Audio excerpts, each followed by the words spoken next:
So how did it start? What was the catalyst for bringing you back into thought processes? Yes, that kind of happened on its own. After about 10 months, thought began to return, but in a different way. More like in the background on the DOS, on the hard drive, than this really sharp business guy that, you know, was claiming authorship for everything. I made that happen and that client, and all of this egotistical kind of drive to succeed in the world was not like that anymore. It was like this quiet noise in the background that was being accessed by the field of infinite divinity accesses it. So the conversation we would have would be triggering the mechanism of speech. Impersonal. Very impersonal. Wow. And then were you able to actually go back and function at work again, or did you? That's taken 3 years to be able to sit here. Almost 4 years. So as the integration of the state and the conversation and who I and all of that, you know, my health wasn't working well, and I'd lost a lot of weight, and my clothes didn't fit, and it really didn't matter. But I realized, you know, I need to be functioning. I've got children, I've got responsibilities. Would I love to be a veggie burger and sit on a rock somewhere? Yes, I'd love to do that, but that's not my karma. I have things I'm doing here.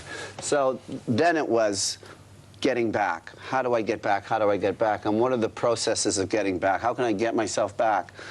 And so, you know, I started sitting, doing a Zen practice I did. I started eating healthy again, making myself eat healthy, even if it was a small bit. I started going for walks. I started getting out. I used to go down to the Waitrose and sit in my local, which is the Costa Coffee, and sit there and just watch people because I wanted to be around humans, you know. It was like, I need to get connected, you see. So slowly, slowly, it started to get a little more functionality again. And then I was so broke, I couldn't pay the rent. I thought I was going to go bankrupt. I had no money. I got a call from, I was doing music photography at the time. I was shooting some artists, and I got a call to go in and shoot this jazz player in London who was being knighted. I can't remember his name now. Isn't that awful? And I thought, I got to go do this. You know, it was a few hundred quid. I just need to go try and do this. So I grabbed my camera. I jumped on the train. I'm into London. I'm on the underground, and it's heaving, as it is in the summer, you know, at rush hour. And I'm completely like, I don't think I can. This is not a good idea, you know. I mean, I don't want to be here.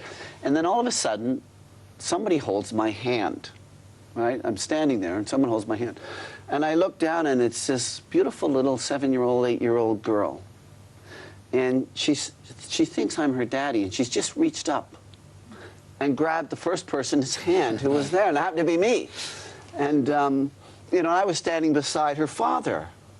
And when she grabbed my hand, it was like God saying, John, I know I'm going to been kicking your ass, but it's going to be okay. And it was like a little message. You know, God speaks through people in situations often, you know, in my life. And so it was like someone saying, this is going to be okay. So I just held her hand. Of course, till she realized I wasn't her father, and then the whole thing changed. You know, there's some weirdo over there, Dad. It's like, isn't that great? You mentioned to me before that you know, that period of coming back into thought was quite a downer for you from the. Yeah. Well, you know, when having a prolonged experience of reality is how I would put it. The nature, your true nature, what it's really like to be, without being obscured with perceptions and thoughts and history and all of this stuff that filters the view between me and the way things really are. Yes? Yeah. So that is such a stunning place to be, such an overwhelming beauty, that when your thought begins to return, so do the filters. So now we're back to here's this guy, I'm 55 years old, I'm now referring to myself as I used to, and these things, and then it's like being abandoned by God. It's like, why have you done this to me?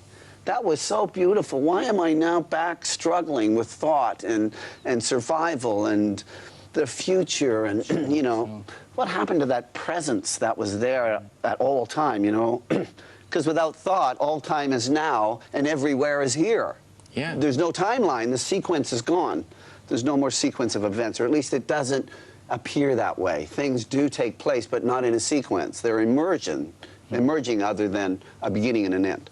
So then it was another adjustment of going through this kind of returning into the atmosphere, so to speak, and then it was just all part of the kind of integration of having your mind work in a way along with, you know, being in the presence of who you are. So basically, I mean, that experience that you've had, it's a bit like you're now looking at a way to kind of regain that. Yeah. Is that right? Yeah. I'm a white boy in the West. You know, I need to function and work. The phone doesn't get cut off. You know, I need to. Maybe if it was, you know, in some other location in the world where they just wash you up and put you on a rock and feed you and take notes, you know, or throw you on a sofa and throw $20 bills at you, that's not happening to me, you know. And they want the rent. You know what I mean? I don't care what happened to you, buddy. It's, you know, the rent's due. Right?